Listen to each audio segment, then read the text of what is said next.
Hello student. So we are doing previous year IIT mains question chapter wise and year wise. So अभी जो हमारा chapter चल रहा है वो रिलेशन एंड फंक्शंस का है और हम लोग 2022 के क्वेश्चन कर रहे हैं। हालांकि इसका एक पहला पार्ट मैंने अपलोड कर दिया यूट्यूब पे, तो आप उसको देख सकते हैं अगर आपको कोई डाउट आ रहा है तो। ये वीडियो का उद्देश्य ये है कि आपके जो चैप्टर्स, कभी कभी हम क्या करते हैं कि चैप्टर्स के कॉन्सेप्ट तो समझ लेते हैं लेकिन प्रैक्टिस नहीं कर पाते हैं, है ना। तो वीडियो का उद्देश्य सिर्फ ये है कि आपके पास क्वेश्चन मिल जाएंगे चैप्टर वाइज और आप प्रैक्टिस हो पाएगी आपकी। और देखिए, मार्केट में कोई भी ऐसी बुक अवेलेबल नहीं है कि जिसमें प्रीवियस ईयर के सारे क्वेश्चंस हों। No book available in the market, no book, this is my personal guarantee. और इसके अलावा there is no YouTube channel where all the questions are being discussed which are asked in the previous years. ठीक है, तो इसलिए मैंने सोचा कि चलो एक सारे स्टूडेंट्स के लिए बेहतर काम भी हो जाएगा और उनको थोड़ी सी हेल्प भी मिल जाएगी, तो इसलिए आप इस चैनल को फॉलो कर सकते हैं। तो जैसा कि आप पहला क्वेश्चन है आज का वीडियो का, कह रहा है कि let a set A1 A2 dot dot AK, ये सारे सेट्स का यूनियन लिया गया है और यूनियन आने के बाद जो आंसर आएगा वो A है ना। देखिए, किसी भी क्वेश्चन को करने के लिए क्वेश्चन को समझना बहुत ज़रूरी होता है, राइट। अगर आप क्वेश्चन नहीं समझ पाएंगे तो क्वेश्चन करेंगे कैसे, क्या पूछ रहे हैं क्या नहीं पूछ रहे। तो let us understand this question. A1 A2 A3 AK, ये सारे ऐसे सेट हैं जो कि क्या डिसजॉइंट है। देख लीजिए यहाँ पे डिसजॉइंट का है, क्योंकि A I intersection A J equal to 5 है। ये तब है जब I does not equal to J. इस बात का कहने का मतलब ये है कि अगर आप A1 सेट ले रहे हैं तो A1 के अलावा किसी दूसरे के साथ अगर इंटरसेक्शन निकालेंगे, A2 के साथ निकालेंगे या A3 के साथ निकालेंगे या A4 के साथ निकालेंगे, बस ध्यान ये रखना है कि आपको A1 नहीं लेना है दोबारा, आपने एक बार ले लिया है तो आपका हमेशा इंटरसेक्शन क्या आएगा, 5 आएगा। ये इस बात का मतलब है। ऑफ कोर्स आई और जे की वैल्यू 1 और k के बीच में रिप्रेजेंट करेंगे। फिर इसमें एक रिलेशन कहा जा रहा है। रिलेशन ये कह रहा है कि x, y रिलेशन में है। अगर y बिलोंग्स टू ai तो xi भी बिलोंग कहाँ करना चाहिए, ai में करना चाहिए। कहने का मतलब ये है कि अगर कोई सेट लिया जाए तो इस सेट के जितने सारे एलिमेंट हैं वो आपस में क्या है, रिलेटेड है। वही कह रहा है कि अगर x, y रिलेशन में है तो x और y दोनों ही कहाँ होने चाहिए, x और y अलग अलग दोनों ही कहाँ पे होना चाहिए, सेट A के अंदर होना चाहिए, या AK या AI। मान लो कोई सेट AI है, AI का मतलब A1 A2 A3 A4 कोई भी हो सकता है ना। तो रिलेशन कुछ इस तरीके से डिफाइंड है। आई होप आप यहाँ तक समझ रहे होंगे। तो अगर मैं इस रिलेशन को प्रैक्टिकली समझूँ, मान लीजिए आपके पास 10 फैमिली है, F1 से लेके F10 तक, देयर आर 10 फैमिलीज, है ना। और 10 फैमिली में कुछ मेंबर्स हैं, तो उनके बीच कह रहा है कि मेंबर्स के बीच का रिलेशनशिप ये है कि वो सेम फैमिली में बिलोंग करना चाहिए। आपने कोई एक ऐसा रिलेशन बनाया जो सिर्फ कैसे सेटिस्फाई कर रहा है कि वो सेम फैमिली में ही बिलोंग करना चाहिए, F1, राइट। F1 फैमिली का कोई भी मेंबर किसी दूसरे फैमिली के किसी भी मेंबर के साथ रिलेशन में नहीं होना चाहिए। इस बात का कहने का मतलब सिर्फ और ये है। और F1 के सारे एलिमेंट, मतलब सारे जितने सारे फैमिली मेंबर वो सब आपस में एक ही रिलेशन रखना चाहिए। वो हो सकता है ब्लड रिलेशन का एक रिलेशन हो सकता है, इन सब का ब्लड रिलेशन एक जैसा होगा, ठीक है। तो आप ऐसे कह सकते हैं। तो कुल मिला इस तरीके से एक रिलेशन दिया गया है। फिर आपसे कह रहा है कि देन आर कैसा है, reflexive symmetric not transitive, reflexive symmetric not symmetric, है ना, reflexive but not symmetric and transitive. देखिए, इसमें क्या है, एक रिलेशन होता है जिसको हम इक्विवेलेंस रिलेशन कहते हैं। क्या कहते हैं, इक्विवेलेंस रिलेशन। तो इक्विवेलेंस रिलेशन जो होता है वो रिफ्लेक्सिव होना चाहिए। अगर आपने थ्योरी कंप्लीट कर ली तो आपके पास ये आइडिया होगा। दूसरा, वो सिमेट्रिक भी होना चाहिए। तीसरा, वो ट्रांजिटिव भी होना चाहिए। अगर तीनों कंडीशन सेटिस्फाई करता है तो ऐसे रिलेशन को हम कहते हैं इक्विवेलेंस रिलेशन। क्या कहते हैं, इक्विवेलेंस रिलेशन।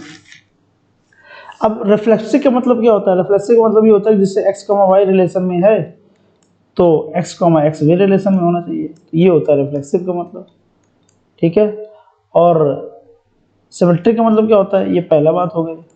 सिमेट्रिक का मतलब क्या होता है? सिमेट्रिक का मतलब ये होता है कि अगर x, y रिलेशन में आ रहा है, ठीक है, मतलब x का y के साथ वही रिलेशन है जो y का x के साथ है, तो हम ऐसे रिलेशन क्या कहेंगे? सिमेट्रिक कहेंगे।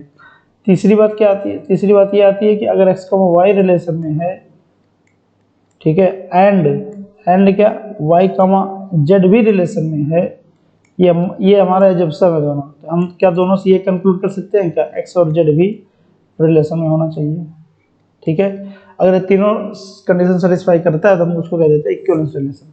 तो ये जो ऊपर वाला सेट है इसके बारे में जरा बात जानकारी लेते हैं, क्या ये तीनों सेटिस्फाई करता है क्या? मान लीजिए x, y रिलेशन में है, तो इसका मतलब क्या हुआ? x और y दोनों ही कहाँ बिलोंग कर रहे होंगे? सेट में बिलोंग कर रहे होंगे। तो x, x तो रिलेशन में रहेगा ही, क्योंकि वो भी उसी सेट में बिलोंग करता है।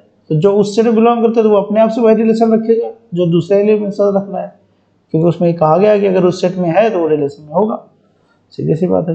तो ये there is no problem in this reflexive. Symmetric के लिए अगर x, y रिलेशन में है, x, y रिलेशन में हुआ तो इससे हम क्या कंक्लूड करेंगे? इससे हम ये कंक्लूड करेंगे कि x और y दोनों ही कहाँ बिलोंग करेंगे? सेट के अंदर बिलोंग करेंगे। तो क्या y, x रिलेशन में नहीं हो सकते हैं? बिल्कुल हो सकते हैं, क्योंकि वो भी दोनों कहाँ बिलोंग करेंगे? अगर दोनों x और y कहो, चाहे y और x कहो, तो बात तो एक ही है, तो ये भी रिलेशन में है, तो ये भी there is no problem with this symmetricity.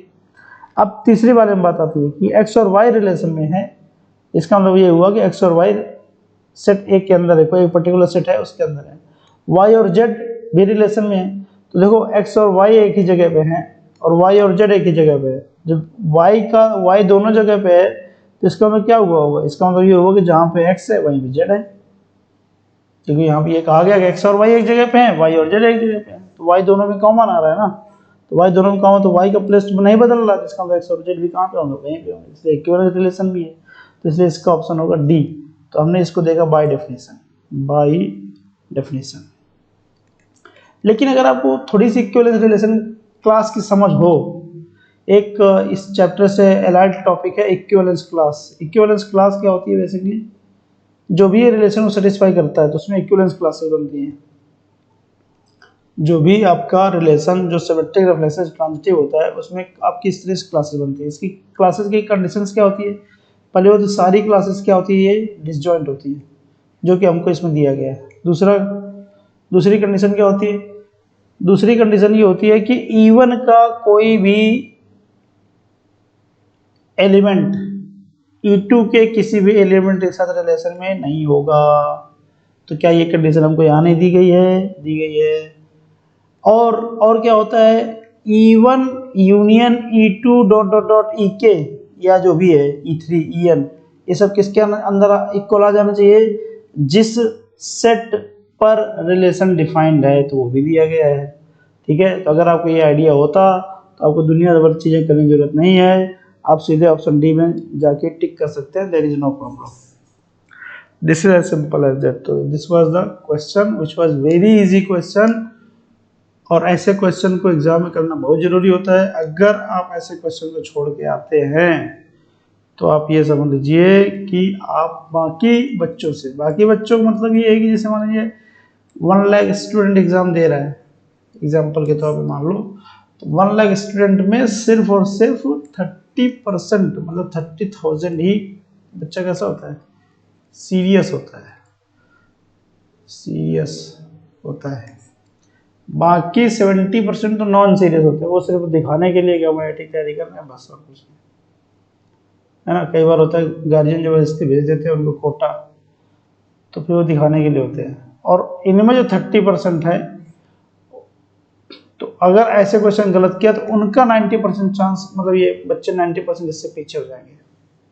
मतलब ऐसे क्वेश्चन करना बहुत जरूरी है, आप ये समझ लीजिए, दिमाग में रख लीजिए भाई। अगला क्वेश्चन आते हैं। अगले क्वेश्चन में क्या है कि आपको इसका डोमेन कैलकुलेट करना है, समझ गए? You are suppose to find out the domain of this function, है ना। तो मैंने प्रीवियस वीडियो में थोड़ा सा डोमेन के बारे में बात किया था, साइन इनवर्स एक्स और कॉस इनवर्स एक्स। तो यहाँ पर एक कॉस इनवर्स एक्स के बारे में बात कही गई है, तो कॉस इनवर्स एक्स के बारे में बात की, जो यहाँ पे वैल्यू लिखी रहती है, तो इसकी जो अपनी जो रेंज होती है ना -1 से x ऐसे होती है, मतलब x जो बीच में लिखा रहेगा यहाँ पे, उसकी लिमिटेशंस ये होती हैं। तो कहने मतलब कॉस में जो लिखा हुआ है, तो क्या मतलब है इसका? इसका मतलब ये हुआ कि -1 is less then x square minus 5x plus 6 upon x square minus 9 is less than और इक्वल टू 1। अब एक चीज और जरा समझिए, जैसे मान लीजिए fx का डोमेन D1 है और gx का डोमेन D2 है, तो क्या होगा? तो ये होगा कि fx upon gx and of course gx is not equal to 0, ये आपको दिमाग में रखना पड़ेगा। fx plus minus gx, fx into gx, इन सारे फंक्शन का डोमेन जो होता है वो होता है D1 इंटरसेक्शन D2। ये बात दिमाग में रखिए जरा। तो कहने का मतलब ये है कि हमें ये डोमेन अगर निकालना किसका, ये जो मैंने यहाँ पे लिखा हुआ है इसका, अंडर दिस सर्कमस्टांसेस, तो हमने क्या करना होगा, हमने ऊपर वाले का लेना होगा, नीचे वाले लेना होगा, फिर दोनों का D1 और D2 का इंटरसेक्शन निकालना होगा, तब इसकी कंडीशन मैच करेगी जाकर। बात समझ में आ रही होगी। तो क्या करेंगे, तो हम क्या करेंगे, इसकी दो इनइक्वालिटी बनाएंगे, एक इस तरफ वाली और दूसरी इस तरफ वाली। तो पहले हम क्या लेंगे, पहले ये वाली इनइक्वालिटी लेंगे। सॉल्व करते हैं जरा। क्या है यहाँ पे, x square minus 5x plus 6 upon x square minus 9 is less than और इक्वल टू 1। तो इसको आप कैसे ले सकते हो, this implies that x square, और rather you can write x square minus 5x ना लिखो, इसका फैक्टर करके लिखिए। फैक्टर क्या आएगा, x माइनस 3 और x plus 2 upon x minus 3 x plus 3 is, you take minus sign this side, right? Minus 1, you take 1 this side, so you will get minus 1 is less than or equal to 0. I hope you are getting the point. Now this will get cancelled, लेकिन cancel करते वक्त ध्यान में ये रखना है कि x की वैल्यू +3 नहीं होनी चाहिए। अगर +3 हो जाएगी तो ये 0 हो जाएगा, 0 हो जाएगा तो 0/0 डिफाइन नहीं होता है, इसलिए x की वैल्यू +3 नहीं होनी चाहिए, और x की वैल्यू -3 भी नहीं होनी चाहिए। क्यों? क्योंकि अगर x की वैल्यू +3 और -3 ले लोगे तो यहाँ पे जो नीचे लिखा हुआ है देखो, एक्स स्क्वायर माइनस 9, ये दोनों ही केस में 0 आ जाएगा। जब दोनों केस में 0 आ जाएगा तो हमारा काम खत्म, वो तो फिर डिफाइंड ही नहीं है, फिर तो काम ही खत्म हो गया। इसलिए x की वैल्यू +3 और -3 नहीं लेंगे। बाकी हमारे पास क्या बच रहा है, x + 2 upon x minus x + 3 -1 is less than equal to 0। So you will get, what will you get? What will you get? You will get it is minus, -1. So take LCM of this, x plus 2 minus x minus 3 upon it is x plus 3. I hope there is a mistake. I hope, मैं mistake की hope करता हूँ, बताइए। I hope मैंने कहा, I think it must be, I think not I hope। यहाँ पे -2 आएगा भाई, आप लोग क्या दे रहे हो, ठीक है। इज लेस देन और इक्वल टू 0, तो कितना आ जाएगा, ये एक्स विल गेट कैंसल, ये आपका -2 है। Let me make the correction here also, it is -2, so what will you get, it is -5 upon x plus 3 is less than or equal to 0. This means what, this means it is very clear कि 1 upon x plus 3 जो होगा that must be greater than or equal to 0, और तो इसकी range क्या निकल के आएगी, -3 से इनफाइनाइट। एक रेंज आपके पास ये बन गई, इसको बॉक्स में बंद करो, डिब्बे में बंद करो इसको भैया, ठीक। -3 ले नहीं सकते क्योंकि नीचे 0 हो जाएगा, और इधर -5 से डिवाइड किया, इनइक्वालिटी बदल गई, तो आपके पास ये बात आ गई। कब, जब आपने इसका पहला हिस्सा लिया था तब। दूसरा हिस्सा लेते हैं, दूसरा हिस्सा लेंगे तो क्या आएगा आपके पास, x square minus 5x plus 6 upon, यहाँ कितना आ जाएगा, x square minus 9 plus 1 is greater than equal to 0।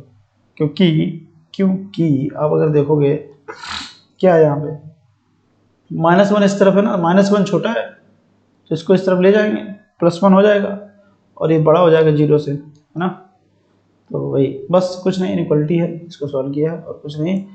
ऊपर जो लिखा है x-2 x-3 ऐसे ले सकते हैं, नीचे आपका जो लिखा है x-3 और x+3 लिख सकते हैं। यहाँ पे ऑफ कोर्स लिख सकते हैं greater than equal to 0, x-3 again it will get cancel, logic is the same, cancel इसलिए हो रहा है क्योंकि हम उसको कर सकते हैं, कर तो बहुत कुछ सकते हैं। +1 है यहाँ पे, तो प्लस के यहाँ कितना आएगा x+3 आएगा, ग्रेटर देन इक्वल टू 0, तो ये कितना आ जाएगा भाई 2x आएगा, और +1 अपन कितना आएगा ये आएगा आपका x+3 is greater than equal to 0। अगर आप देखोगे तो क्या मिलेगा, मिलेगा यहाँ दो नंबर ले लो, एक मिलेगा -3, एक मिलेगा -1/2, मतलब ये -3 -1/2 कहाँ से आ गए भैया, वो पॉइंट देखते हैं जहाँ पे नीचे वाला 0 हो रहा होगा, वो पॉइंट देखते हैं जहाँ पे ऊपर वाला 0 हो रहा होगा। तो अगर आप इनमें वैल्यू रखोगे तो इधर नेगेटिव नहीं, इधर पे क्या आएगा, इधर पे तो आएगा अपना क्या, अगर आप इधर वैल्यू रखोगे तो it will give you negative, है ना, और sorry it will give you positive, it will give you negative, it will give you positive. आप इधर वैल्यू रख के चेक कर लेंगे तो आपको यही मिलेगा। आपको वैल्यू वो लेना है जहाँ पे आपको पॉजिटिव होना चाहिए, तो आपके पास इसकी लिमिट आएगी -∞ टू -3 यूनियन क्लोज्ड इंटरवल -1/2। अब यहाँ क्लोज्ड क्यों लिया भैया, क्योंकि -1/2 ले सकते हो, -1/2 ले को ऊपर वाला 0 हो जाएगा तो कोई दिक्कत नहीं है, इक्वल टू 0 आ सकता है, there is no problem, so you have to take this one. अब अगर ये ध्यान दो, इसमें ये नंबर 1 मान लो, नंबर 2 मान लो, अगर इन दोनों का इंटरसेक्शन लोगे ना, नंबर लाइन खींच लो भैया, अगर नहीं समझ में आया तो नंबर लाइन खींचो, सीधी सी बात, नंबर लाइन खींच के अगर इंटरसेक्शन लोगे ना, एक तो -∞ से लेके -3 है और दूसरा -3 से लेके कहाँ तक है, अपना इनफाइनाइट तक है, और इधर -1/2 से लेके इनफाइनाइट तक इधर है, तो कॉमन कौन सा वाला रीजन आ रहा है, -1/2 से इनफाइनाइट वाला रीजन कॉमन आ रहा है, तो इन दोनों से कुल मिला के हमारे पास आंसर ये है कि -1/2 से इनफाइनाइट, ये चीज का आंसर होना चाहिए था।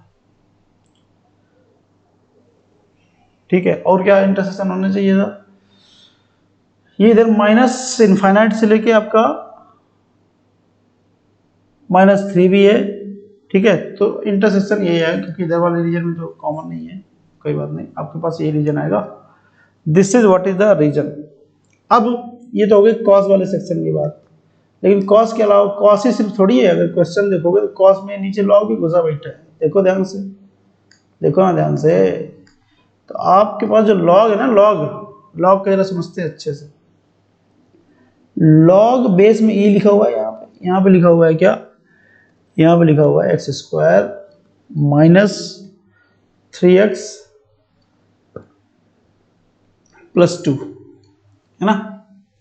आपको ये बात पता होनी चाहिए कि लॉग जो होता है वो डिफाइंड होता है किसके लिए, वो डिफाइंड होता है अपना इसके लिए,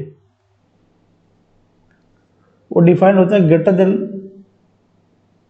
0 के लिए, x² - 3x + 2 this must be greater than 0। तो इसका मतलब क्या हुआ, अगर इसके फैक्टर को तो x - 2 और x - 1 इज ग्रेटर देन 0, तो अगर आप इसको देखोगे तो नंबर लाइन पे तो ये 1 आएगा और यहाँ पे 2 आएगा, फिर से इधर पॉजिटिव, इधर नेगेटिव, इधर पॉजिटिव लेना है, तो -∞ से लेके कहाँ तक आ गए, 1 तक आ गए, यूनियन 2 से लेके कहाँ तक पहुँच गए, इनफाइनाइट तक पहुँच गए। अब जो आपने ये जो निकाला था -½ टू इनफाइनाइट, जरा फिर से इसका नंबर लाइन देखते हैं, ये आपके पास -½ है, इनफाइनाइट तक जाएगा, इधर 2 कहीं होगा, 2 से इनफाइनाइट इधर जाएगा, ठीक है, इधर आपके पास कहीं 1 भी होगा, यहाँ पे 1 है, ठीक है, ये 1 भी है, ये 1 मान लो, यहाँ पे 1 -½ इधर 2, तो इनफाइनाइट से लेके यहाँ तक भी चलना है, तो इनका इंटरसेक्शन क्या आएगा, पहली बात तो जरा देखिए, एक इंटरसेक्शन तो ये वाला रीजन है यहाँ पे, ठीक है, क्योंकि यहाँ तक -∞ से लेकर 1 तक है, इधर -½ से शुरू हो जाता है, तो -½ से 1 तक इनका एक रीजन ये आ जाएगा। दूसरा ये आएगा 2 से इनफाइनाइट, दूसरा क्या आएगा 2 से इनफाइनाइट आएगा। तो कहने का मतलब अब इन दोनों को मिला क्या बात हाथ में आ रही है, हमारे हाथ में आ रही है कि -1/2 से लेके कहाँ तक, 1 तक यूनियन, फिर कहाँ से कहाँ तक लेके 2 से लेके इनफाइनाइट तक। ये हमारे बात में, हमारे हाथ में ये बात आ रही है। अब लॉग का काम अभी पूरा नहीं हुआ है। लॉग का काम अभी पूरा क्यों नहीं हुआ है? पूरा इसलिए नहीं हुआ है कि इसकी जो वैल्यू है ना यहाँ पे x² - 3x + 2, this must not be equal to 1। अब ऐसा क्यों? अगर ये 1 हो जाएगा तो क्या हो जाएगा? ठीक है, ये 1 हो जाएगा तो मतलब यहाँ पे इसकी वैल्यू हो जाएगी 0। अगर यहाँ पे ये 1 हो जाएगा तो इसकी वैल्यू क्या आ जाएगी? 0 आ जाएगी। अब अगर 0 आ जाएगी तो ऊपर जरा फंक्शन में चलते हैं। फंक्शन में जरा देखिए नीचे क्या लिखा हुआ है, नीचे लिखा हुआ है लॉग, नीचे वाली वैल्यू हमेशा 0 नहीं, कभी भी 0 नहीं होनी चाहिए। हमेशा की बात छोड़ दो, कभी भी 0 नहीं होनी चाहिए। तो इसलिए ये 1 नहीं होना चाहिए। तो लॉग कब 0 होगा? 1 पे 0 होगा, इसलिए ये जो वैल्यू है 1 नहीं होनी चाहिए। तो इसका मतलब क्या हुआ? x² - 3x + 1 does not equal to 0। अब अगर इसको सॉल्व करो तो इसकी वैल्यू आएगी 2। कौन कौन सी सॉल्व करो तो x, मतलब x का क्या क्या नहीं होना चाहिए? x नहीं होना चाहिए 3 + √5/2 और दूसरी नहीं होनी चाहिए 3 - √5/2।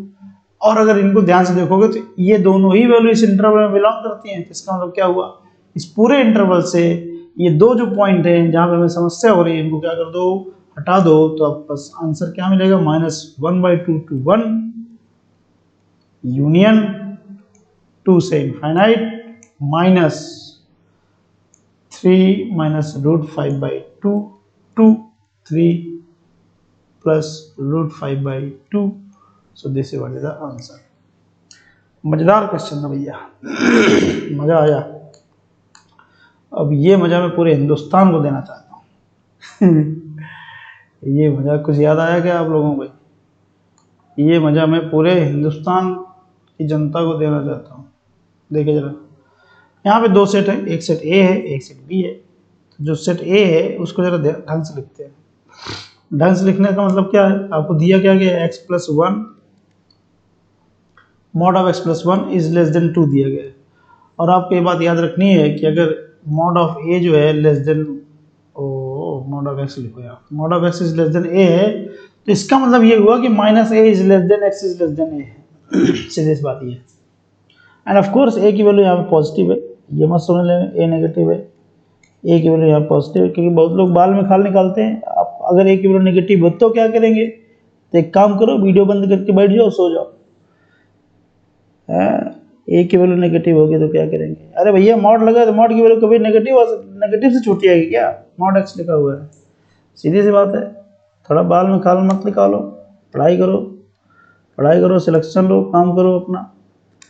तो इसका मतलब क्या हुआ? इसका मतलब ये हुआ कि -2 is less then x + 1 is less then 2। और तो इसको मतलब क्या होता है? -3 is less then x is less then 1। इसका मतलब क्या हुआ? a जो आपके पास था, ए आपके पास बन के आया -3 से 1। देखो इतना भयंकर लिखा था, लेकिन ये तो ऐसा बन गया। ए की वैल्यू क्या बन गई? -3 से 1 बन गई। बी के बारे में देखते हैं, बी भी इतना भयंकर लिखा हुआ है। बी में क्या है? आपको यहाँ कह रहा है कि mod of x जो है ना, ग्रेटर देन और इक्वल टू ए। अगर ऐसा होता है तो क्या होता है? तो होता ये है कि x की वैल्यू होनी चाहिए या तो a से बड़ी, या फिर x की वैल्यू होनी चाहिए -a से छोटी। समझ गए? और इक्वल टू का साइन लगा दो, इक्वल टू लगा दो, क्या दिक्कत है? समझ रहे हैं जी? यहाँ पर भी a जो है ना वो हमेशा पॉजिटिव वैल्यू है, ध्यान रखना।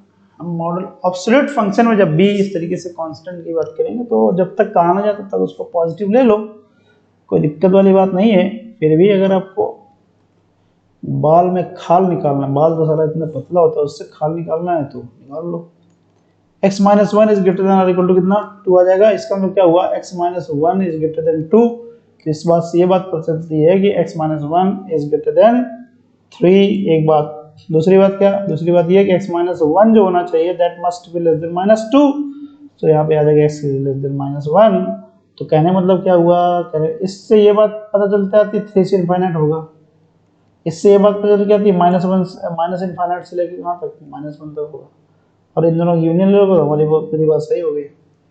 अब जरा देखिए, अब बनता है खेल, इसमें पूछा है व्हिच इज नॉट ट्रू। बहुत बहुत कंफ्यूजिंग बात है, नॉट ट्रू पूछा है, समझ रहे हैं जी, नॉट ट्रू। हम लोग क्या करते हैं, ट्रू करके हो सकता है ए ऑप्शन टिक करके चले जाए आगे। ये तब है जब आपने पूरा क्वेश्चन सॉल्व कर दिया और फिर इसके बाद गलत कर दिया। इससे बड़ी ट्रेजेडी आपकी आपकी आपकी जिंदगी में नहीं हो सकती है। क्वेश्चन सॉल्व करके क्वेश्चन गलत कर दो, there cannot be biggest tragedy than this. Now you have two sets A and B, so let me write B clearly. What is B? Let me write it again. Minus infinite to minus 1 union 3 to infinite. This is what is B. सब कुछ पहले number line draw कर लो, सब सारा चीज clear हो जाएगा भैया। नंबर लाइन ड्रॉ करो, सारी बातें क्लियर।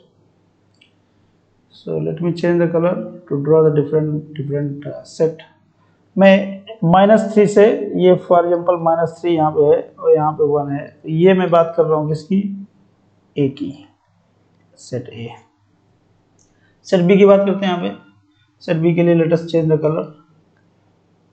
कलर दुनिया रंग बदलती है तो हम भी रंग बदलेंगे। ये माइनस इनफाइनाइट से लेकर कहाँ तक -1, तो -1 बेटा इसका पड़ेगा कहीं, देखो यहाँ पे -2 होगा, यहाँ पे कहीं -1 पड़ेगा। माइनस इनफाइनाइट से लेके -1, तो माइनस इनफाइनाइट आगे कहीं इधर पड़ेगा। माइनस इनफाइनाइट भी देखो हमने पता कर लिया, मैंने कहा इधर पड़ेगा। अरे अब तक कोई पता नहीं कर पाया, हमने पता कर लिया। यहाँ पे 2 आएगा, यहाँ पे 3 आएगा, और 3 से आगे क्या चलेगा, इनफाइनाइट चलेगा, तो इधर भी जाएगा, इधर भी जाएगा। अब क्या कह रहा है, a माइनस बी। ए आपके पास क्या है, ये जो रेड कलर से माइनस बी, तो ए के अंदर माइनस बी मतलब बी वाला पोर्शन कितना आ रहा है, ध्यान से देखो, ये ग्रीन वाला इतना ही तो आ रहा है। ए माइनस बी करने से क्या बचेगा, सिर्फ ये बचेगा, कौन सा, ये वाला रीजन बचेगा। ठीक, तो पहला option A minus B equal -1 से +1 दिया है, बहुत ही सही दिया है। ठीक है, अगर आप सही ढूंढने जाओगे तो पहला ऑप्शन सही हो गया। ठीक है, क्योंकि लोग गलती इसमें कर सकते हैं, सीधी सी बात ये है। दूसरा बी माइनस है, बी के अंदर से ए वाला पोर्शन हटा दो, बी के अंदर से ए वाला पोर्शन हटा दो। ए वाला पोर्शन क्या है, बेसिकली ए वाला पोर्शन -3 से लेके कहां तक, 1 तक। ठीक है, ये बी के अंदर से है, बी के अंदर से ए वाला हटाना है, -3 से लेके कहां तक, 1 तक। और इसके बाद जो कुछ भी बचेगा, अब जो कुछ भी बचेगा तो वो होगा बी, और जो कुछ बचेगा मतलब इधर वाला पोर्शन बच रहा है। Let me change the colour again. कौन सा कलर लिया जाए, कौन सा कलर लिया जाए, कौन सा कलर लिया जाए, चलो काला लेते हैं। इधर वाला पोर्शन ये आएगा, ठीक है, और बी के अंदर हमने ये वाला पोर्शन हटा दिया, मतलब ये वाला पोर्शन हमारा निकल चुका है। तो बी के अंदर तो सिर्फ यही वाला पोर्शन आ रहा था, तो यही हटेगा, बाकी तो हमें लेने देना भी नहीं, यही हटेगा। तो बी के अंदर तुम्हारे पास क्या बचता है, बी के अंदर बचेगा माइनस इनफाइनाइट से लेकर कहाँ तक, -3 तक, और दूसरा कहाँ से बचेगा, यूनियन 3 से लेकर इनफाइनाइट तक, 3 से लेके इनफाइनाइट तक। लेकिन इसने क्या किया, इसने देखो क्या किया, कह रहा रियल नंबर से आप क्या माइनस कर दो, -3 से 1 माइनस कर दो। अरे -3 से 1 माइनस करने मतलब क्या, ये तो आपने यही माइनस किया ना। ठीक है, और जबकि b माइनस ए के अंदर ये वाला पोर्शन नहीं आएगा, देख लो भैया, इस वाले पोर्शन में 3 से चल रहा है, तो ये 1 से 3 आएगा क्या, जबकि यहाँ पे जो दिया है इधर वाले में 1 से 3 आएगा, इधर वाले में 1 से 3 नहीं आएगा। नॉट ट्रू पूछा था, इसलिए A B is the right answer. अब बी इसलिए राइट है क्योंकि गलत है, समझ गए, नॉट ट्रू पूछा है, so B is the right answer. I hope you got the point, right? So let us move further without wasting our time. Let us go ahead. Okay, now see the question. ये question कम labour गिरी ज्यादा है ना, question कम labour गिरी ज्यादा। आपने composite function पढ़ रखा होगा। Composite function का मतलब क्या है, What do you mean by composite function? Composite function, जैसे मान लीजिए आपके पास f(x) इक्वल टू दिया गया है, क्या ये f(x) equal to sin x दिया गया है, और जी एक्स को दिया गया है ई रेस टू एक्स। अगर मैं तुमसे पूछूं g of f x, g of f x, तो इसका मतलब क्या हुआ, जहाँ जी में जहाँ जहाँ पे एक्स है वहाँ क्या रख दोगे, एफ एक्स रख दोगे, ये क्या हो जाएगा, ई रेस टू एफ एक्स हो जाएगा। अब एफ एक्स की वैल्यू क्या है, साइन एक्स है, तो ई रेस टू साइन एक्स। ये हो गया कंपोजिट फंक्शन। ये आपने पढ़ रखा होगा, ऐसा मैं आपसे उम्मीद लेके चल रहा हूँ। ठीक है, ये आपको वैल्यू निकालनी है, थोड़ा सा लेवल का काम है, करना पड़ेगा। ये वैल्यू निकालने का मतलब क्या हुआ, देखिए f6 का मतलब जानते हो क्या है, ऊपर देखो बताया है, ये जो एक लाइन है ना, मुझे बताने की जरूरत नहीं है, आपको दिया है क्वेश्चन में। क्वेश्चन में क्या दिया है, क्वेश्चन में कह रहा है कि इसका मतलब ये होता है कि आपने n+1 टाइम्स कंपोजिशन लिया है एक फंक्शन का, है ना, ये मीनिंग ऑफ दिस। तो हमें क्या करना है, हमें ये करना है कि जैसे मुझे f ऑफ 6 कैलकुलेट करना है, पहले तो f ऑफ 6x कैलकुलेट करो, तभी तो कैलकुलेट करोगे उसको। जहाँ जहाँ x आएगा वहाँ 7 रख दोगे, और इधर पे जहाँ जहाँ x आएगा वहाँ पे 6 रख दोगे, मतलब सॉरी उल्टा बोल दिया, इधर पे 6 इधर पे 7, उल्टा बोल दिया, तुम सही कर लो। तो क्या करेंगे, पहले f ऑफ fx निकालिए। इसका मतलब क्या है, फंक्शन में जहाँ जहाँ पे x है वहाँ वहाँ पे आप fx रखिए, fx-1 अपन में fx+1, समझ गए। अब fx की वैल्यू क्या थी, x-1 upon x+1 -1 upon x-1 upon x+1 +1। अगर आप इसको सॉल्व करेंगे तो आपके पास जो आंसर आएगा, what will be your answer is -1/x। आप करके देख लो। तो कहने मतलब आपके पास fx क्या आ चुका है, fx नहीं है, ये f²x है, वो कितना आ गया है, वो -1/x आ चुका है। बहुत सही, चौकस। अब क्या है, अब आपको चाहिए f³x। क्या चाहिए अब आपको, अब आपको क्या चाहिए, f³x। इसका मतलब क्या हुआ, इसका मतलब ये हुआ f³x हुआ, और क्या मतलब हुआ इसका, इसका मतलब क्या हुआ, f ऑफ f²x। समझ रहे हैं भाई। अब इसका f²x की वैल्यू क्या निकाल चुके हो आप, -1/x निकाल चुके हो। तो जहाँ जहाँ जो जो फंक्शन दिया गया ना, शुरू में कौन सा वाला, ये क्वेश्चन फंक्शन दिया गया, यहाँ पे जहाँ जहाँ x है वहाँ क्या रख दो, -1/x रख दो, तो यहाँ पे -1/x आ जाएगा, और -1 अपॉन कितना आ जाएगा, यहाँ पे x+1 आ जाएगा। ओ गलत कर दिया भैया, नीचे भी 1/x रखेंगे माइनस का, जहाँ जहाँ x है वहाँ वहाँ पे -1/x रख दिया, और प्लस का 1। इसको सॉल्व करें तो आंसर आपके पास कितना आएगा, माइनस कॉमन कर लो, अंदर आएगा x+1 अपॉन कितना, x-1। बात पकड़ में आई हो तो बताइए, नहीं पकड़ में हो तो दोबारा कर लीजिए। तो f³ आपके पास ये आ चुका है, क्या f³ आपके पास कितना आ चुका है भैया, -(x+1 अपॉन x-1). अभी रास्ता लंबा है, अभी और आगे जाना है। अब करते हैं आगे क्या, अब आप कैलकुलेट करेंगे f4x। इसका मतलब क्या हुआ, f ऑफ f³x। इसका मतलब क्या हुआ, फंक्शन में जहां जहां पे x है वहां क्या रख दोगे, (x³-x) रख दोगे। अब (x³-x) रखने मतलब क्या हुआ, ये चीज रखनी है, ये चीज रखने मतलब क्या हुआ, माइनस। ध्यान से जरा समझना, माइनस क्या है यहाँ पे,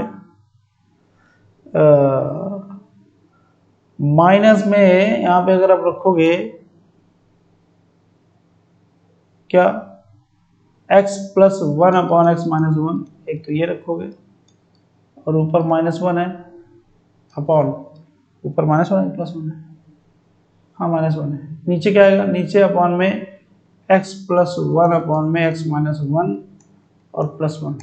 अगर आप इसको सॉल्व करोगे ना, सिस्टमेटिक तरीके से सॉल्व करोगे ना, आंसर आ जाएगा x। तो मतलब क्या समझ में आया आप, मतलब ये समझ में आया कि f ऑफ 4 x है, इसकी वैल्यू कितनी आ गई है, इसकी वैल्यू आ गई है आपके पास x। तो अब मुझे ये बताइए, क्या f5 x निकालोगे तो क्या वो -1/x नहीं आएगी, बताइए भाई, बोलो भाई, हमने करके देखा है। f5 जो आएगा वो क्या आएगा, oh no, it is very wrong, very confusing।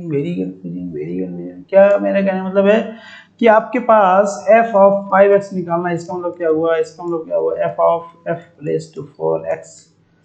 इसका मतलब क्या हुआ, ये आप तो निकाल चुके हो भाई, f ऑफ 4x की वैल्यू तो आप निकाल चुके हो ना। यहाँ कितना आ जाएगा, x ही आ जाएगा। तो वो कितने के इक्वल आ गए, वो आ गए x minus 1 upon x plus 1। Very good.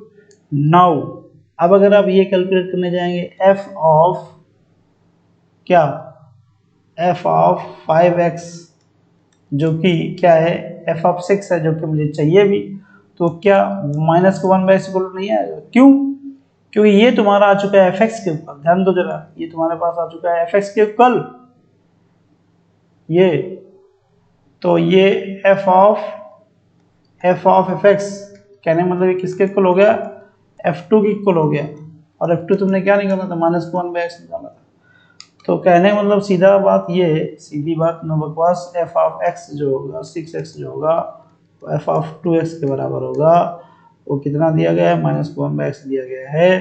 तो f of 6 of x equals to हो जाएगा माइनस को 1/6। बहुत सिंपल सी बात।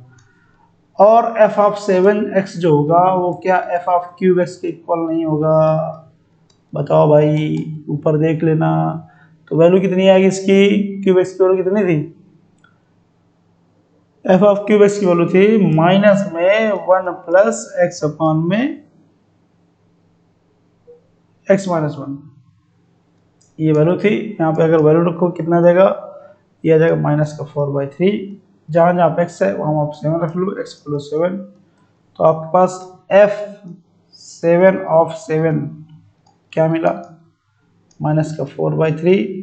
और f ऑफ 6 ऑफ 6 क्या मिला, माइनस का 1/6। अगर दोनों ऐड करोगे माइनस का 1/6 माइनस का 4/3 तो कितना आ जाएगा भाई, इधर हो जाएगा माइनस का 9/6, तो ये आ जाएगा माइनस का 3/2। तो अगर देख लो कोई ऑप्शन आ रहा हो तो टिक कर लो, और नहीं आ रहा हो तो क्वेश्चन फिर से कर लो। माइनस का 3/2 is the right answer, no problem. Let us move further.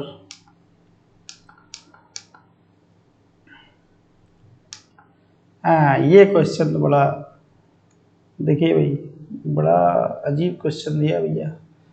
एक कह रहा फंक्शन है, फंक्शन की जो डेफिनेशन है, ये डेफिनेशन है जो फंक्शन की है, ये बड़ा तरंगी डेफिनेशन है, तरंगी विचार है इसके फंक्शन, तरंगी क्वेश्चन है। तरंगी क्वेश्चन मतलब मुझे तरंगी आने लगी। और जीएक्स जो डिफाइंड है, जीएक्स तो अब बहुत है, मतलब जीएक्स तो क्या ही कहो। चलो मैं जीएक्स लिखूंगा नहीं, क्वेश्चन में जो लिखा है उसी को देखो ना, सीधी सी बात ये है। क्वेश्चन में जीएस कुछ ऐसे डिफाइन बहुत बार एफ दुनिया भर की चीजें लिखी हुई है। कह रहा जीवन की वैल्यू निकालो, जीवन, जीवन तो अपना बहुत अच्छा है भैया, जीवन की वैल्यू निकालना है। तो जीवन की वैल्यू मतलब क्या हुआ, जहां जहां एक्स है वहां क्या रख दो, वन रख दो। कहने मतलब क्या हुआ, जी ऑफ 1 इक्वल क्या हुआ, एफ ऑफ 1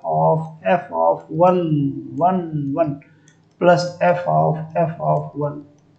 ये इसका मतलब ये हुआ। तो कहने का मतलब ये है कि अगर मैं किसी तरीके से f1 की वैल्यू निकाल लूँ तो मेरा काम हो जाएगा। तो सबसे पहले तो f1 निकालिए, निकालिए f1। अच्छा, जो जो मतलब क्या होंगे, जो मेहनती लोग होंगे ना, उसमें पहले जीएस कैलकुलेट करेंगे एक्स के टर्म्स में, ठीक है। ऐसे लोगों से दूर रहें, क्योंकि ये इस तरीके से सिर्फ और सिर्फ आप क्वेश्चन तो सॉल्व कर लेंगे, लेकिन अपने आप को रेस से बाहर भी कर लेंगे, ये भी दिमाग में रखना जरा। क्वेश्चन में जो रूप बनेगा तो फिर क्या ही रूप है। तो जहाँ जहाँ पे एक्स है वहाँ हमने वहाँ रखा है f1 में, तो अब क्या मिलेगा, देखो पहला वाला टर्म हो जाएगा 0, नहीं हो जाएगा, अरे पहला वाला टर्म हो जाएगा 1 माइनस 1/2, है ना। 1 माइनस 1/2 तो 2 आ जाएगा, और 2 आ जाएगा, 2 2 कट जाएगा, यहाँ हो जाएगा 3। तो f1 की वैल्यू आ जाएगी 3/1/50। कितना शानदार, कितनी शानदार चीज आ गई। f1 की वैल्यू क्या आ गई आपके पास, 3/1/50। अब क्या है, अब जरा, अब आपको वैल्यू किसकी निकाले थे, देखो जी वाले सेक्शन में दो पार्ट हैं, एक पार्ट, दूसरा पार्ट ये, पहला पार्ट ये है ना, मतलब पहला पार्ट है ये। हम दूसरे पार्ट की बात कर रहे हैं, हमने f1 निकाली, हमें कैलकुलेट क्या करना था, f ऑफ f1 कैलकुलेट करना था, हमने f1 निकाली। f1 की वैल्यू कितनी है, 3/1/50। तो अब जहाँ जहाँ पे f1 है तो वहाँ आप क्या रख देंगे, 3/1/50 रख देंगे, समझ रहे हो जी। तो मतलब क्या हुआ, जो भी एफ एक्स है वहाँ पर एक्स में क्या रख दोगे 3^1/50 रख दोगे। जरा देखना बड़ा अच्छा काम है। यहाँ पे 2 है कोई बात नहीं, यहाँ पे 1 माइनस, जब आप x की जगह पे 3^1/50 रखेंगे, यहाँ पे x^25 है तो यहाँ पे बचेगा √2। गजब की बात भैया, √2 बचेगा, √3 बचेगा, √3 बचेगा यार, √3/2, समझ रहे हैं। और जब यहाँ पे रखेंगे तो यहाँ पर भी क्या बचेगा, यहाँ पर ही बचेगा अपना √3। तो कहने मतलब क्या आ जाएगा 2 + √3, और पूरे की पावर कितना चल रहा है 1/50 चल रहा है, तो वो 1/50 ऊपर लगा के रखिए। अब जरा देखिए अगर मैं इसको सॉल्व करूं जो अंदर लिखा हुआ है, तो एलसीएम आ जाएगा 2, तो 2 - √3 बनेगा, और 2 - √3 और नीचे वाला 2 कैंसिल हो जाएगा, इधर 2 + √3 लिखा हुआ है, और 2 - √3 2 + √3 a + b का होल स्क्वायर करोगे तो a² - b², 1 आ जाएगा, 1 = 1/50, तो आंसर आएगा 1। क्या गजब की बात है भैया। तो मतलब क्या है, मतलब साफ है कि आपके पास जो gx में दूसरा वाला हिस्सा है उसकी वैल्यू आ गई है 1, समझ गए। अब तीसरे वाले हिस्से में एक बार और f उसके अंदर डाल दीजिए, किसके अंदर, f ऑफ 1 1 1, हमने इतने की वैल्यू निकाल ली है 1, तो इसका मतलब आपको f1 की वैल्यू और चाहिए, f1 की वैल्यू आप निकाल चुके हो 3^1/50, बहुत है आसान हो गया। तो g1 कितना आ जाएगा, g1 आ जाएगा आपके पास 3^1/50 और प्लस कितना 1। अब इसका तुमसे ग्रेटेस्ट इंटीजर पूछा है, ये भी जरा ध्यान देना। ग्रेटेस्ट इंटीजर ये कौन सी वाला है, ये वो वाला है जिससे आंसर इंटीजर आता है तो आपको ये बात पता होना चाहिए कि ग्रेटेस्ट इंटीजर अगर x + m लिखा हुआ है और जहाँ पे m इंटीजर है जिसको आप लिख सकते हो greatest integer of x + m, तो उस कंडीशन में यूज करते हुए यहाँ पे 3^1/50, ओ गलत लिख दिया, गलत लिख दिया, 3 की पावर 1/50 तो अंदर ही रहेगा ना भाई, तो 3 की पावर में 1/50 + 1। अब 3 की पावर 1/50 चाहे इतना छोटा आ जाएगा, 1 से छोटा नहीं है, मतलब इसकी ग्रेटेस्ट इंटीजर वैल्यू होगी 1 प्लस इसकी वैल्यू होगी वो, ये आ गया आंसर 2। अब ग्रेटेस्ट इंटीजर का मतलब थोड़ा समझ लो क्या मतलब है। ग्रेटेस्ट इंटीजर का मतलब है यहाँ पे कि अगर ग्रेटेस्ट इंटीजर x लिखा है, इसका मतलब ये होता है कि अगर x की वैल्यू आपने लिया से 2.1, तो इसका ग्रेटेस्ट इंटीजर अगर लगाओगे तो आंसर आ जाएगा इसका 2, और इसलिए 2.3, तब भी आंसर क्या आएगा 2। कहने का मतलब नंबर लाइन जरा देखिए, कहीं पर भी x है, जैसे मान लीजिए x है यहाँ पे, तो इसके पीछे जो सबसे पहले ग्रेटर इंटीजर मिलेगा वही आंसर होता है बस। और जैसे मान लीजिए यही इंटीजर है तो यही आंसर हो जाएगा, पीछे जरूरत ही नहीं है। तो ये greatest integer. I hope you understood. If you did not, let me know in the comment section. Next question देखिए, यहाँ पे दो फंक्शन है फिर से, f(x) = कितना दिया गया भैया, x - 1। बहुत बेहतरीन चैप्टर है, अगर आपने इसकी अच्छे से तैयारी कर लिया तो समझ लीजिए कि आपका काम बहुत ज़्यादा हल्का हो गया ये आप समझिएगा, इसके बगैर काम नहीं चलेगा।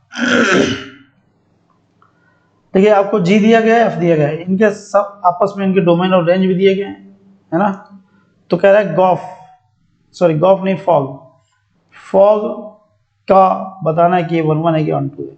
इसका मतलब क्या होता है f(gx), क्या मतलब होता है f(gx) का मतलब क्या होता है, f(gx) मतलब जहाँ f में जहाँ आप x से भाव क्या रख दोगे, आप gx रख दोगे। fx में क्या दिया गया था, यहाँ पे x - 1 दिया गया, तो ये हो जाएगा आपका gx - 1। अब gx की जो भी वैल्यू रख देंगे यहाँ पे x² - (1) -1, तो ये आपके पास आ जाएगा 1 x² - 1। I hope you got the point, ठीक है। तो आपके पास f(g) जो भी आया वो क्या आया, 1 x² - 1 आया। देख लो फटाफट देख लो भैया। तो ये फंक्शन जो है ना आपका, क्या देख रहे हो, ये फंक्शन 1 1 नहीं है। क्यों, चाहे आप =1 रखो या फिर आप -1 रखो, कुछ फर्क पड़ेगा इमेज पे, कोई फर्क नहीं पड़ेगा। तो नॉट 1 1, जब नॉट 1 1 हो गया तो ये आंसर हो ही नहीं सकता, ये भी आंसर नहीं हो सकता है। अब बात आती है कि डी होगा कि अपना बी। उसके लिए ऑन टू चेक करना है। ऑन टू चेक करने के लिए क्या है ना, आप इसको क्या करो, x² - 1 को मानो y। मैंने कहा था, मैंने नहीं कहा, मतलब आपको मैंने पढ़ाया नहीं, जब ऑन टू चेक करने के लिए आप y मानेंगे, यहाँ से x की वैल्यू निकालेंगे y के टर्म्स में, समझ रहे हैं जी। तो x square minus one equal to हो जाएगा 1/y, तो यहाँ से एक्स स्क्वायर इक्वल टू कितना आ जाएगा 1/y प्लस 1। अब बताओ क्या y इक्वल टू 0 डाल सकते हो? y इक्वल टू 0 डालोगे तो वैल्यू कैसी आएगी? नॉट डिफाइंड आएगी। नॉट डिफाइंड आएगी मतलब क्या हुआ? मतलब ये हुआ कि इस वाले फंक्शन से कभी भी आप 0 नहीं ला सकते हो। तो इसका मतलब क्या हुआ? ना तो ये 1 है और ना ये 2, तो D is the right answer. समझ गए जी।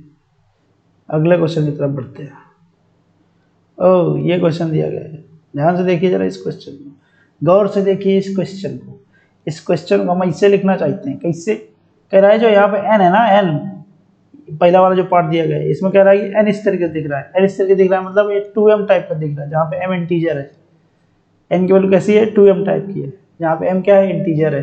तो कहने मतलब फंक्शन कैसे बना? आपका फंक्शन बन जाएगा यहाँ पे 4m। अब ये 4m क्या है? अपना इंटीजर है। और यहाँ पे जो फंक्शन है ना, ये क्या लिखा है? 2n 3 7 4 के अंदर 4 के अंदर 4 के अंदर, मतलब यहाँ पे अगर देखोगे तो पहले में 3 लिखा हुआ है, फिर 3 लिखा हुआ है, फिर क्या लिखा हुआ है, सॉरी 7 लिखा हुआ है, फिर 11 लिखा। अगर इसका mth टर्म निकालो, mth टर्म निकालोगे तो क्या आ गया? 3 plus m minus 1 into D की जगह 4 रख दोगे तो कितना आ जाएगा? 4m minus 3, 4m minus 3। ये दूसरा वाला फंक्शन बन जाएगा 4m माइनस 3, और अपना हमने m बिलोंग कर रहा है नेचुरल नंबर पे, हर जगह m बिलोंग कर रहा है नेचुरल नंबर पे, समझ रहे हो भैया। तीसरे बात फिर से 159, तो मतलब ये क्या है? यहाँ पे 1 है plus m minus 1 into D जब 4 हो तो कितना आ जाएगा? 4m माइनस 4m माइनस कितना आएगा? 4m माइनस 3 आएगा। और उधर पे चूंकि प्लस 1 भी है तो प्लस 1 और अपॉन 2 करो कितना आएगा? अरे मतलब ये मैंने थोड़ा सा कंफ्यूजन नहीं क्रिएट करना, ये तीसरे नंबर की बात है, रफ वर्क चल रहा है भैया। यहाँ पे 4m माइनस 3 है इसका nth टर्म, जबकि यहाँ पे n प्लस 1 लिखा हुआ है। और सुनो जरा, यहाँ पे एक -1 भी लिखा हुआ था, तो -1 को भी ध्यान दो जरा। आपने तो सीधे सीधे वही छाप दिया जाके, यहाँ पे -1 जब करोगे तो -3 पहले से ही है। अब -3 कैसे आ गया यार? यहाँ -4 प्लस 3 था तो माइनस का 1 आएगा, यहाँ माइनस का 1 आएगा, यहाँ माइनस का 2 हो जाएगा। गलत ना करो, गलत करोगे तो होके जाओगे। तो यहाँ पे क्या आ जाएगा? अगर m की वैल्यू रखोगे कितनी? 4m minus 3 plus 1 1 2, so you will get what? 4m minus 2 1 2, कितना आ जाएगा? 2m minus 1। तो आपके पास ये बन जाएगा 2m माइनस 1, जहाँ पे m बिलोंग करता है कहाँ से? नेचुरल नंबर से। बात पकड़ में आई कि नहीं आई? उम्मीद करता हूँ सबको समझ में आई। अब अगर यहाँ पे m की वैल्यू 1 2 3 4 रखना शुरू कर दो, पहले वाले में रखोगे तो 4 के मल्टीपल्स आएंगे, 4 आएगा, 8 आएगा, 12 आएगा, 16 आएगा, और क्या आएगा? 16 आएगा, और क्या आएगा? 20 आएगा, और क्या आएगा? जो भी सब आता रहेगा, ऐसे डॉट डॉट डॉट आता रहेगा। दूसरे में रखोगे तो 1 रखोगे तो 2 आएगा, फिर रखोगे तो 2 रखोगे तो अपना 8 माइनस 8 माइनस क्या 2 6 हो जाएगा, फिर 10 हो जाएगा, फिर 14 हो जाएगा, फिर अपना 18 हो जाएगा, डॉट डॉट डॉट ऐसे आता जाएगा। अब इसमें रखो क्या आएगा? 1 आएगा, 3 आएगा, 5 आएगा, 7 आएगा, डॉट डॉट डॉट। आप जरा इसमें देखिए, इसमें कोई भी एलिमेंट कॉमन आ रहा है? नहीं आ रहा है। अब कॉमन आने का मतलब क्या होता है? कॉमन आने का मतलब ये होता है कि जैसे ये भी आपकी क्या बन रही है? ये भी आपकी बन रही है अपना जीपी, सॉरी एपी, ये भी बन रही है एपी, ये भी बन रही है एपी। सब में कॉमन डिफरेंस इसका 4, इसका 4, इसका 2, 4 4 2 का अगर एलसीएम निकालोगे तो आएगा 4, तो 4 4 के अंतर में देख लो। तो इन सब का जो मतलब कॉमन टर्म आएगा तो इनके एलसीएम पे आ जाना चाहिए। तो कहीं पर भी देखो कॉमन टर्म नहीं आ रहा है, ठीक है, लेकिन सारे नेचुरल नंबर आ रहे हैं। आपका फंक्शन कहाँ से कहाँ तक डिफाइन था? नेचुरल नंबर से नेचुरल नंबर। तो इसका मतलब ये हुआ कि कोई भी नेचुरल नंबर 2 इमेज नहीं दे रहा है। देखो किसी भी फंक्शन किसी भी पॉइंट के मैनी वन फंक्शन नहीं है, मतलब एक नेचुरल नंबर के लिए एक ही इमेज आ रही है। आप देख लो, यहाँ पे सारे नेचुरल नंबर रख रहे हो ना, एम क्यू रख रहे हो ना, आपने एम क्यू यहाँ 1 2 3 4 5 6 7 8 9 10 तक रखा, यहाँ पर रखा, यहाँ पर रखा, तो कोई भी नेचुरल नंबर में, कोई भी नेचुरल नंबर के लिए आपके पास इमेज नहीं आ रही है, मतलब different natural numbers have different images, तो इसलिए 1 1 हुआ और ऑन टू भी हुआ, क्योंकि इनका सबका अगर यूनियन निकालोगे तो नेचुरल नंबर आ जाएगा, तो इसलिए D is the right answer. I hope you got the point. बहुत बहुत अलग तरीके से किया। मैं एक चीज बता दूं जरा इस चैप्टर के बारे में, इस चैप्टर के बारे में आपको रेंज और डोमेन निकालने का, 1 1 ऑन टू प्रूव करने का कोई भी लेजिटिमेट तरीका नहीं है। हर क्वेश्चन को आपको अलग तरीके से सोचना पड़ेगा। किसी को लग रहा होगा कि आप सर एक कोई फार्मूला बता दो, या फिर हमारे कोचिंग वालों ने सर ने एक फार्मूला बताया था उससे सारे क्वेश्चन हो जाते हैं, तो मैं आपको सलाह दूंगा बेटा वो कोचिंग छोड़ दो, समझ गए। अगर उस कोचिंग में आप जाते रहोगे तो आपका एग्जाम तो नहीं निकलेगा, दैट इज फॉर श्योर।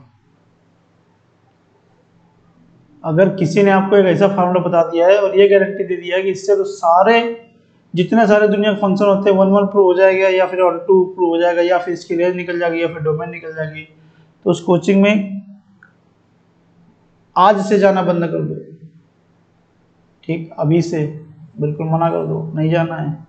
ये दो फंक्शन दिए गए हैं, दो रिलेशन दिए गए, देख लो ध्यान से, R1 और R2। तुमसे कह रहा है कि दोनों इक्विवेलेंस रिलेशन है। इक्विवेलेंस रिलेशन अभी थोड़ी देर पहले डिस्कस किया, 3 चीजें होनी चाहिए वहां पे, एक होना चाहिए रिफ्लेक्सिव, दूसरा होना चाहिए सिमेट्रिक, तीसरा होना चाहिए ट्रांजिटिव। अगर दोनों में ऐसी बात पाई जाती है तो वो होगा, अदरवाइज नहीं होगा। तो कह रहा है neither R1 nor R2 is an equivalence relation, R1 is equivalence, R2 is not, R2 is. देखिए जब भी कभी नेगेशन प्रूफ करना होता है, नेगेशन प्रूफ करने के लिए क्या होता है, नेगेशन प्रूफ करने के लिए, नेगेशन प्रूव करने के लिए, करने के लिए क्या, एक एग्जांपल दे दो, एक एग्जांपल दे दो। अगर आप एक एग्जांपल दे देंगे तो आपका नेगेशन प्रूव हो जाएगा। एक एग्जांपल दे दो जहां पे प्रॉपर्टी सेटिस्फाई ना करती हो तो उसको अलग से प्रूव करने की जरूरत नहीं होती है, क्योंकि दुनिया का नियम है, अगर आपने जिंदगी भर किसी के साथ सही किया है और एक बार आपने गलती कर दी तो पूरी जिंदगी भर तुमसे बोलेगा तुमने वहां पे हमारे साथ गलत किया था, लेकिन तुम्हारी सिचुएशन नहीं समझेगा। वही चीज यहाँ पर भी है, अगर आपको दिखाना है कि रिफ्लेक्सिव नहीं है तो चाहे हर जगह रिफ्लेक्सिव हो, तुमको सिर्फ एक जगह ऐसी ढूंढना जहां पर रिफ्लेक्सिव नहीं है, तो तुम सीना ठोक के बोलना कि रिफ्लेक्सिव नहीं है, सीधी सी बात ये है। तो मैं वही काम करूंगा। देखो ये अपना पहला वाला जो रिलेशन है इसको रिफ्लेक्सिव और सिमेट्रिक होने में कोई दिक्कत नहीं है। क्यों, रिफ्लेक्सिव में तो ए बी की जगह पे भी ए ही आ जाएगा, तो उसका डिफरेंस निकालोगे तो 0 आ जाएगा। अगर आप डेफिनेशन समझते हो, रिफ्लेक्सिव की डेफिनेशन समझते हो, अगर ए कॉमा बी रिलेशन में है, इसके बाद का मतलब क्या हुआ, magnitude of a minus magnitude of a minus b, that must be less than और इक्वल टू 3 13। तो ए कॉमा क्या ए इसके रिलेशन के अंदर है क्या, सीना ठोक के बोलो हाँ है। क्यों, क्योंकि ए माइनस ए क्या आएगा, 0 आएगा, विच इज लेस देन 13। समझ गए। तो मैंने कहा कि अगर आपको प्रूव करना है तो प्रूव इस तरीके से करना पड़ेगा, समझ गए। लेकिन आपको गलती अगर छाटना है, गलती छाटने के लिए सिर्फ आप एक एग्जाम्पल दे दो, एक एग्जाम्पल से उसका करियर पूरा तबाह हो जाएगा। You give an example that career will be तबाह। अब जैसे मैं R1 रिलेशन की बात करूं, R1 रिलेशन क्या कहता है, जरा यहाँ थोड़ा सा लिखता हूं। R1 रिलेशन ये कहता है कि A कॉमा B रिलेशन में होगा अगर magnitude of A minus B less than और इक्वल टू 13 होगा। तो मैं इसकी चेक करूंगा, कौन सी ट्रांजिटिविटी चेक करूंगा। एग्जाम्पल लिया मैंने 1,3, क्या रिलेशन में है, 1,3 रिलेशन में है, चेक कर लो ना। 1 माइनस 3 निकालो कितना आएगा, 2 आएगा, दैट इज लेस देन और इक्वल टू 13। बिल्कुल धूमधाम से, कोई दिक्कत वाली बात नहीं। फिर लिखूंगा 3,16, क्या ये रिलेशन में है, अरे 3,16 ना लेते, 3,20 ले लो, कुछ भी ले लो, 3,20 ना लो, नहीं 3,20 ना लो, 3,20 लोगे तो फिर रिलेशन नहीं होगा। 4,17 ले सकते थे, कोई बात नहीं। 3,16 लिया, कोई बात नहीं, 3 से 16 लो तो 3 - 16 का मॉडल्स निकाल कितना आएगा, 3 आएगा। That is also less than और इक्वल टू 13। तो फिर से रिलेशन में आ गया, बिल्कुल सब रिलेशन में है। अब देखो क्या 1,16 रिलेशन में है, चेक करने वाली बात है यहाँ, क्वेश्चन मार्क। क्या ये रिलेशन में? आंसर इज नो, बिकॉज 1 - 16 कितना आएगा, मैग्नीट्यूड ऑफ 1 - 15 कितना आएगा, 15 आएगा, विच इज ग्रेटर देन 13, जो कि ये दिखाता है कि ये ट्रांजिटिव नहीं है।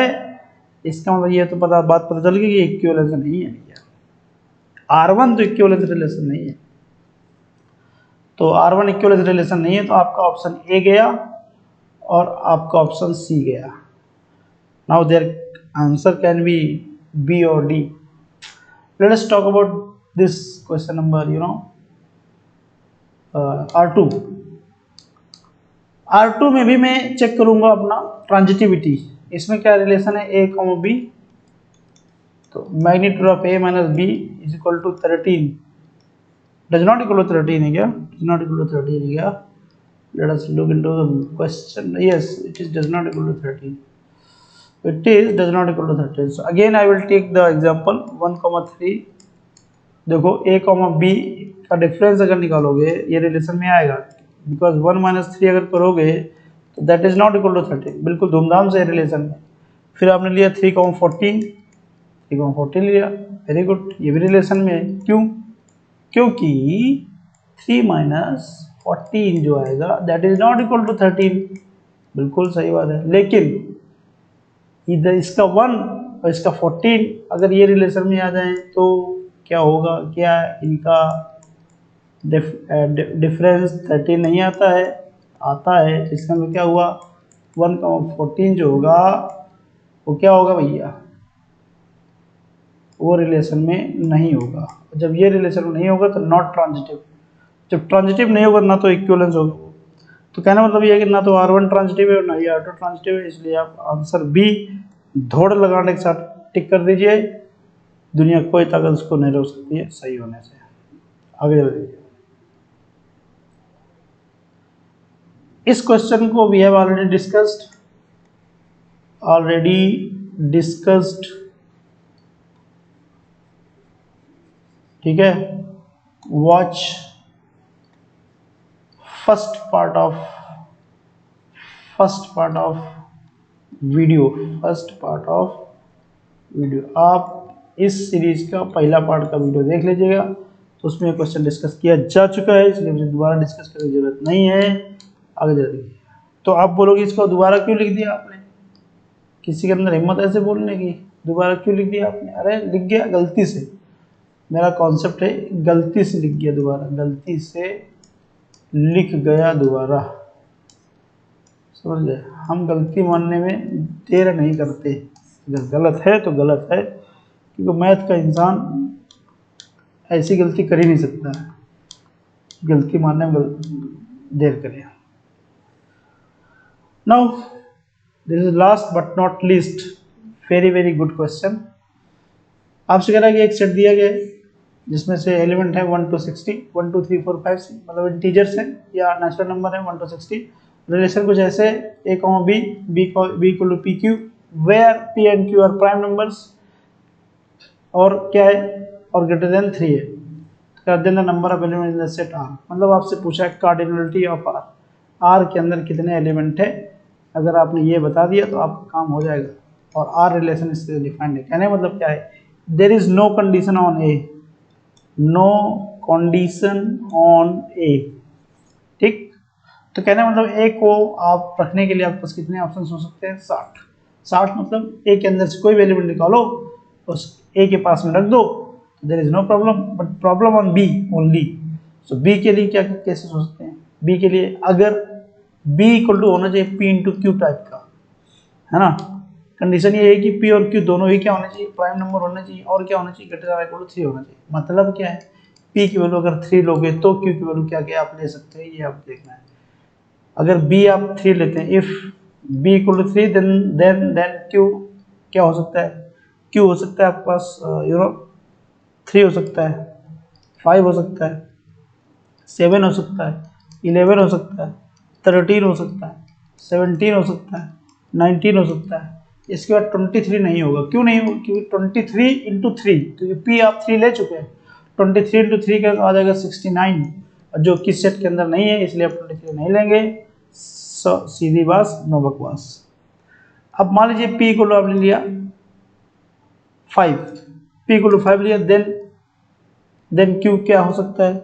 क्यू क्या 3 होगा? यस, धूमधाम से होगा। अरे क्यू क्या 3 होगा? बिल्कुल नहीं होगा। क्यों? क्योंकि अगर मान लीजिए आपने 3 लिया, तो 3 इंटू 5 को मल्टीप्लाई कितना आएगा? 15। क्या 15 पहले आ चुका है क्या? यस, 3 यहाँ पे लिया था और यहाँ पे 5 था, इन दोनों मल्टीप्लाई 15 होता है, इसलिए यहाँ पे 3 नहीं लिया जाएगा। तो क्या लिया जाएगा? तो 5 लिया जाएगा। यस, लिया जाएगा, क्योंकि 5 इंटू 5 25 होता है। 25 अभी तक आया नहीं है। 7 में लिया जा सकता है, और क्या 11 में लिया जा सकता है। इसके बाद 13 ले लिया, क्योंकि 13 इंटू 5 करो 65 आ जाएगा। तो मतलब यहाँ पे कितने ऑप्शन हो गए? 1 2 3 4 5 6 7। यहाँ पे कितने ऑप्शन हो गए? 3 ऑप्शन हो गए, 10। अब पी की वैल्यू अगर आपके पास 7 है, तो आप क्यू आपके पास लेने के लिए क्या क्या ऑप्शन है? क्या क्यू की वैल्यू आप 3 ले सकते हो? नहीं ले सकते हो। क्यों? क्योंकि आप 3 इंटू 7, यहाँ पे पी आपके पास 3 था और यहाँ पे 7 था, 21 पहले ले चुके हैं, नहीं ले सकते। 5 ले सकते हैं? नहीं ले सकते हैं। क्यों? क्योंकि 5 इंटू 7 पहले दूसरे केस में ले सकते हैं। फिर इसके बाद 7 ले सकते हैं? यस, 7 इंटू 7 14 होता है, कहीं पर 14 नहीं है अभी तक। फिर इसके बाद 9 नहीं लेंगे, क्योंकि 9 तो सारी पहले बात तो वही नहीं है, क्या प्राइम नहीं है। फिर उसके बाद 11 आएगा। 11 तो मल्टीप्लाई करें 7 से 77 हो जाएगा, जबकि नंबर आपके पास 67 दिए गए, सॉरी 60 दिए गए। तो टोटल केस कितने हुए क्यू लेने के? हो गए 11। समझ गए? कितने केस? 11 केस। तो बी के लेने के कितने केस बन गए? 11। ए के लेने के केस कितने बन गए? 60। तो 11 गुणे 60, आंसर कितना आया? 660। So this is the answer. देखो मैच कर रहे हो तो मिला दो, नहीं मैच कर रहे हो तो लिख के मिला दो, क्योंकि क्वेश्चन का आंसर यही है। समझ गए? So this was all about 2022 में पूछे गए रिलेशन फंक्शन के क्वेश्चन। कोई क्वेश्चन गलती से छूट गया है या फिर मैंने डिस्कस नहीं किया है, तो ask me in the comment section. You are most welcome to ask. आज की क्लास के लिए इतना ही। See you in the next class.